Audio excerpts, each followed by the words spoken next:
Hello all, ഇനി നമുക്ക് നീറ്റിന് അധിക ദിവസങ്ങൾ ബാക്കിയില്ല. നമുക്ക് ഇന്നേക്ക് ഞാൻ നോക്കുകയാണെങ്കിൽ എനിക്ക് 42 ദിവസങ്ങളാണ് ബാക്കി ഉണ്ടാവുക. പക്ഷെ നിങ്ങൾ ഒരു പക്ഷേ ഈ വീഡിയോ കാണുമ്പോഴത്തേക്കും 40 ദിവസമോ 35 ദിവസമോ ഒക്കെ ആയിപ്പോയിട്ടുണ്ടാവും. സോ ഇനിയുള്ള സമയം കൊണ്ട് എങ്ങനെയാണ് സാർ നീറ്റിന് പഠിക്കുക, നീറ്റിന് എങ്ങനെയാണ് പ്രിപ്പയർ ചെയ്യുക എന്നുള്ള കാര്യം ചോദിക്കുന്നുണ്ടായിരുന്നു. കഴിഞ്ഞ വീഡിയോയിൽ 60 ദിവസത്തിൻ്റെ പ്രിപ്പറേഷൻ വീഡിയോ ഞാൻ ഷൂട്ട് ചെയ്തിരുന്ന സമയത്ത് ഞാൻ പറഞ്ഞിട്ടുണ്ടായിരുന്നു, ആ സമയത്ത് പഠിച്ചാൽ മുഴുവൻ കാര്യങ്ങളും എഫക്റ്റീവായിട്ട് പഠിക്കാനും ആവശ്യത്തിന് റിവൈസ് ചെയ്യാനൊക്കെ സമയമുണ്ട്, കോൺഫിഡൻ്റ് ആയിട്ട് പോയിക്കോളും മക്കളെ എന്ന് പറഞ്ഞിട്ടുണ്ടായിരുന്നു. കൂടെ ഒരു പറഞ്ഞ കാര്യം ഉണ്ടായിരുന്നു, നമ്മുടെ ഓഫർ ഇപ്പം ക്ലോസ് ആവും എന്നുള്ള കാര്യം പറഞ്ഞിട്ടുണ്ട്. ആ ഓഫർ ക്ലോസ് ആയിട്ടുണ്ട്. ഇനി നമ്മൾ ഒരിക്കലും മുഴുവൻ പഠിക്കാനല്ല നമ്മൾ നോക്കുക. ഡെഫിനറ്റ്ലി നമ്മൾ ചാപ്റ്റർ വൈസ് നോക്കുക. ഓരോ ചാപ്റ്ററിലും ക്വസ്റ്റ്യൻ വരാൻ സാധ്യതയുള്ള ഏറ്റവും ഇമ്പോർട്ടൻ്റ് ആയിട്ടുള്ള ടോപ്പിക്കുകൾ പഠിക്കുക എന്നുള്ളതാണ് നമ്മുടെ വഴി. ആൻഡ് അതിലേക്ക് നമ്മൾ മുന്നോട്ട് നീങ്ങേണ്ടതുണ്ട്. ഡെഫിനറ്റ്ലി നമുക്കറിയാൻ പറ്റും, ഓരോ ചാപ്റ്ററിലും അതിൻ്റെതായ ഇമ്പോർട്ടൻസ് ഉണ്ട്. എല്ലാ ചാപ്റ്ററിൽ നിന്ന് നീറ്റിന് നിർബന്ധമായിട്ടും ചോദ്യം ഉണ്ടാവും എന്നുള്ളവരും നമുക്ക് എല്ലാം അറിയുന്ന കാര്യമാണ്. പക്ഷേ ആ ചാപ്റ്ററിൻ്റെ ചില ഏരിയാസിന് കൂടുതൽ സ്ട്രെസ് കൊടുക്കേണ്ടതുണ്ട്. കാരണം ചില ഏരിയാസിൽ നിന്ന് കൂടുതൽ ക്വസ്റ്റ്യൻസ് വരാറുണ്ട് എന്നുള്ളതാണ്. സോ അതുകൊണ്ട് നമ്മൾ ഡോപ്പയിലെ ഡോക്ടേഴ്സ് നമ്മളെല്ലാവരും കുറേ വർഷങ്ങളായിട്ട് നീറ്റിൻ്റെ ഫീൽഡിൽ വർക്ക് ചെയ്തുകൊണ്ടിരിക്കുന്ന ആളുകളാണ്. നമ്മളെല്ലാവരും നീറ്റ് ക്രാക്ക് ചെയ്ത ആളുകളാണ്. നമ്മൾ നിങ്ങൾക്ക് വേണ്ടിയിട്ട് ഒരു സബ്ജക്ട് വൈസ് പ്ലാനർ നിങ്ങൾക്ക് വേണ്ടിയിട്ട് റെഡിയാക്കി തന്നിട്ടുണ്ട്. സോ സബ്ജക്ട് വൈസ് പ്ലാനർ എന്താണെന്ന് വെച്ചാൽ എൻ്റെ കയ്യിൽ ഇവിടെയുള്ള കമ്പ്യൂട്ടറിലുള്ള ഇതാണ് നമ്മുടെ സബ്ജക്ട് വൈസ് പ്ലാനർ ഉണ്ടാവുക. നിങ്ങൾക്ക് ഓരോരുത്തർക്കും ഡൗൺലോഡ് ചെയ്യാൻ പാകത്തിന് നമ്മുടെ ഈ വീഡിയോൻ്റെ താഴെ ഡിസ്ക്രിപ്ഷൻ ബോക്സിൽ നമ്മൾ അതിൻ്റെ ലിങ്ക് കൊടുത്തിട്ടുണ്ടാവും. So you can directly download that thing and നിങ്ങൾക്ക് പ്ലാൻ ചെയ്യാം. എന്തൊക്കെയാണ് ഈ സബ്ജക്ട് വൈസ് പ്ലാനറിൽ ഉള്ളത് എന്നല്ലേ. സോ അടിപൊളിയായിട്ട് നമ്മൾ ഒരുപാട് വർഷത്തെ കഴിഞ്ഞ ഒരു 5-6 വർഷത്തെ നീറ്റിൻ്റെ പേപ്പേഴ്സ് ഫുൾ അനലൈസ് ചെയ്തതിന് ശേഷമാണ് നമ്മളിത് ഉണ്ടാക്കിയിട്ടുള്ളത്. സബ്ജക്ട് എക്സ്പേർട്സും ഡോക്ടേഴ്സുമാണ് ചെയ്തിട്ടുള്ളത്. സോ അതിനകത്ത് നമുക്ക് ഫിസിക്സ്, കെമിസ്ട്രി, ബയോളജി എന്നുള്ള രീതിയിൽ 3 ടാബുകൾ നിങ്ങൾക്ക് കാണാൻ പറ്റും. ഫിസിക്സിനും കെമിസ്ട്രിക്കും ബയോളജിക്കും സെപ്പറേറ്റ്ലി ടാബുകൾ നമ്മൾ സെറ്റ് ചെയ്ത് വെച്ചിട്ടുണ്ട്. സോ അതിനകത്ത് ഓരോ നോക്കുകയാണെങ്കിൽ, ഇപ്പോൾ ഫിസിക്സിൻ്റെ ഇതിൽ നമ്മൾ നോക്കുകയാണെങ്കിൽ നമുക്ക് കാണാൻ പറ്റുന്ന കാര്യങ്ങൾ ഓരോ ചാപ്റ്റേഴ്സ്, ഒന്നാമത്തെ ചാപ്റ്റർ 11ാം ക്ലാസ്സിലെ 11th first chapter physical world, അതിനകത്ത് ഓരോള്ള ടോപ്പിക്കുകൾ what is physics or topic wise divide ചെയ്തിട്ടുണ്ട്. അതിൻ്റെ ഉള്ളിൽ ഇതിന് എത്ര വെയിറ്റേജുകൾ എടുക്കുന്നുണ്ടെന്നാണ്. അപ്പോൾ നമുക്കറിയാം ഈ ചാപ്റ്ററിൻ്റെ ഉള്ളിൽ നിന്ന് എല്ലാം വെരി നെഗ്ലിജിബിൾ വെയിറ്റേജ് മാത്രമുള്ള ചാപ്റ്ററാണ് നമ്മുടെ ഒന്നാമത്തെ ചാപ്റ്റർ ഫിസിക്കൽ വേൾഡ്. അതിനകത്ത് ഒരെണ്ണം മാത്രം ലോ വെയിറ്റേജ് ഉള്ള സാധനങ്ങളുണ്ട്. പിന്നെ അത് കഴിഞ്ഞിട്ട് താഴേക്ക് അടുത്ത ചാപ്റ്റേഴ്സിലേക്ക് വരുന്ന സമയത്ത് നിങ്ങൾക്ക് കാണാൻ പറ്റും യൂണിറ്റ്സ് ആൻഡ് മെഷർമെന്റ്സ് എന്ന് പറയുന്ന ചാപ്റ്റർ ഉണ്ട്.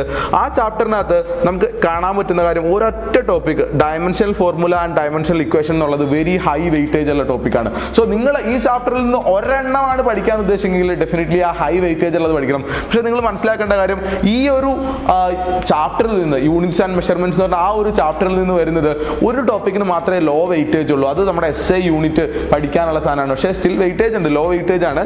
അത് കഴിഞ്ഞിട്ടുള്ള ബാക്കി സാധനങ്ങൾക്കൊക്കെ മോഡറേറ്റ് വെയിറ്റേജുകളും ഹൈ വെയിറ്റേജുകളും ഉണ്ടാവുക. സോ ഡെഫിനറ്റ്ലി നിങ്ങൾക്ക് അങ്ങനെ അറിയാൻ പറ്റും. അതുകൂടാതെ നമ്മുടെ ഈ ഒരു സബ്ജക്ട് വൈസ് ആയിട്ടുള്ള അസസ്മെന്റ് ചാർട്ടിൽ നമ്മൾ പ്രിപ്പയർ ചെയ്തിട്ടുള്ളതെന്ന് വെച്ചാൽ നിങ്ങൾക്ക് നിങ്ങളുടെ കാര്യങ്ങൾ പ്ലാൻ ചെയ്യാൻ പറ്റും. നിങ്ങളിത് ഡൗൺലോഡ് ചെയ്ത് നിങ്ങളുടെ കമ്പ്യൂട്ടറിലേക്കോ നിങ്ങളുടെ മൊബൈൽ ഫോണിലേക്കോ എടുക്കുകയാണെങ്കിൽ നിങ്ങൾ ഇതിനെ പറ്റിയിട്ടുള്ള what is your future plan, എന്താണ് ഇതിനെ ഫ്യൂച്ചർ പ്ലാൻ ചെയ്യാൻ പോകുന്നത്, നിങ്ങളിത് പഠിക്കാൻ വേണ്ടി പോകണോ സ്കിപ്പ് ചെയ്യാൻ വേണ്ടി പോകണോ എന്നുള്ളത് നിങ്ങൾക്ക് കറക്റ്റായിട്ട് അവിടെ ടൈപ്പ് ചെയ്ത് വെക്കാം.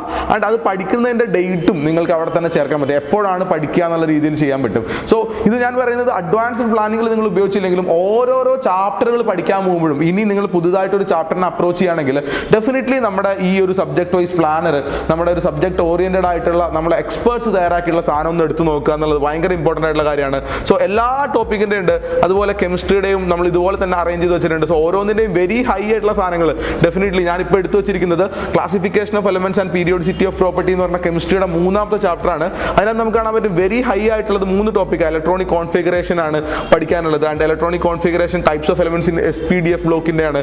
And periodic trends in properties of elements. ഈ 3 ടോപ്പിക്കുകൾക്കാണ് ഭയങ്കര ഹൈ പ്രോബബിലിറ്റി നമ്മൾ കൊടുത്തിട്ടുള്ളത്. സോ ഡെഫിനറ്റ് ആണ്, 100% ഉറപ്പാണ്, ഹൈ പ്രോബബിലിറ്റി ഉള്ള സാധനങ്ങളിൽ നിന്ന് നമ്മൾ ഏതൊക്കെയാണോ ഹൈ എന്ന് പറഞ്ഞിട്ടുള്ളത് അതിൻ്റെ ഉള്ളിൽ നിന്ന് ഡെഫിനറ്റ്ലി ക്വസ്റ്റ്യൻസ് വരിക തന്നെ ചെയ്യും. ആൻഡ് ഇത് മാത്രം ഞാൻ പറയാണ്, ഹൈയിലുള്ള എല്ലാ ക്വസ്റ്റ്യൻസും വന്ന് അതെല്ലാം നിങ്ങൾക്ക് ആൻസർ ചെയ്യുകയാണെങ്കിൽ മക്കളെ എഴുതി വെച്ചോ, നീറ്റ് നിങ്ങൾക്ക് കിട്ടും എന്നുള്ളതാണ്. ഞാൻ ഒരിക്കൽ കൂടി പറയാണ്, നീറ്റ് എന്ന് പറയുന്നത് എന്താ പറയുക, അധ്വാനികൾക്കുള്ള സാധനമാണ്. നമുക്കൊരു സാധനം വെറുതെ കിട്ടില്ല. Everything comes for a price. So അതിനുള്ള പ്രൈസ് അധ്വാനമാണ്. സോ ആ അധ്വാനിക്കാൻ തയ്യാറാവുന്ന ആൾക്കാർ, ഇനിയും തുടങ്ങണം, ഇനിയും പഠിക്കണം, ഇനിയും എനിക്ക് ഈ ചാപ്റ്റർ അറിയില്ല എന്നൊക്കെയുള്ള ആൾക്കാർ ഡെഫിനറ്റ് ആയിട്ടും വരിക, നമ്മുടെ സബ്ജക്ട് വൈസ് പ്ലാനർ ഡൗൺലോഡ് ചെയ്ത് നോക്കുക. അത് ഡൗൺലോഡ് ചെയ്ത് കഴിഞ്ഞാൽ അതിനകത്ത് നോക്കുക ഏതൊക്കെ ടോപ്പിക്കുകളാണ് ഇമ്പോർട്ടൻസ് വരിക എന്നുള്ളത് നോക്കുക. എന്നിട്ട് ഇതിനകത്ത് ഏതെങ്കിലുമൊക്കെ അറിയില്ലെങ്കിൽ, സോ ഞാൻ ഒരു കാര്യം പ്രത്യേകം പറഞ്ഞോട്ടെ, നമുക്ക് ഇത് ഇരുന്നിട്ട് ഇതിൽ പ്ലാൻ ചെയ്യാന്നുള്ളതല്ല ഇമ്പോർട്ടൻറ്റ്. നിങ്ങൾ ഓരോരോ ചാപ്റ്റർ, ഇപ്പോൾ നമ്മൾ ഡോപ്പ ക്യാപ്സ്യൂൾ 2.0 ലാസ്റ്റ് ബാച്ചസ് സ്റ്റാർട്ട് ചെയ്ത് കഴിഞ്ഞിട്ടുണ്ട്. ഇനിയും ആർക്കെങ്കിലും താല്പര്യം ഉണ്ടെങ്കിൽ വരാം. വളരെ മിനി ക്യാപ്സ്യൂൾ എന്നുള്ള രൂപത്തിൽ വളരെ കുറഞ്ഞ ഒരു ഫീസിൽ മാത്രം മാത്രമാണ് നമ്മൾ തരുന്നത്. സോ അതിലൊക്കെ ജോയിൻ ചെയ്തിട്ട് അതിൽ നമ്മൾ പഠിക്കുന്ന സമയത്ത് ഏതൊക്കെ ടോപ്പിക്സിനാണ് സ്ട്രെസ് കൊടുക്കേണ്ടത് എന്നറിയാൻ വേണ്ടി മാത്രം നമ്മുടെ സാധനങ്ങൾ യൂസ് ചെയ്യുക. സോ ഡെഫിനറ്റ്ലി ഇത് നിങ്ങൾക്ക് ഉപകാരപ്പെടുന്നു വിചാരിക്കുകയാണ്. ആൻഡ് എന്താ പറയുക, നമ്മൾ ഇതുപോലത്തെ ഒരുപാട് വീഡിയോസ് നമ്മുടെ ചാനലിൽ ചെയ്യാറുണ്ട് നീറ്റ് ആസ്പിരൻസിന് വേണ്ടിയിട്ട്. സോ നിങ്ങൾക്ക് ഈ വീഡിയോ ഇഷ്ടപ്പെട്ടിട്ടുണ്ടെങ്കിൽ തീർച്ചയായിട്ടും വീഡിയോക്ക് ലൈക്ക് ചെയ്യുക. ആൻഡ് പുതിയ കണ്ടന്റ്സ് എന്തെല്ലാമാണ് വേണ്ടതെന്നുള്ള കാര്യം തീർച്ചയായിട്ടും താഴെ കമന്റ് ചെയ്യാൻ മറക്കരുത്. ആൻഡ് ഇനിയും ഇതുപോലത്തെ ഒരുപാട് വീഡിയോസും ക്ലാസ്സുകളൊക്കെ കിട്ടാൻ വേണ്ടിയിട്ട് ചാനൽ സബ്സ്ക്രൈബ് ചെയ്യുന്ന കാര്യം കൂടി പരിഗണിക്കാം. Bye bye, see you again.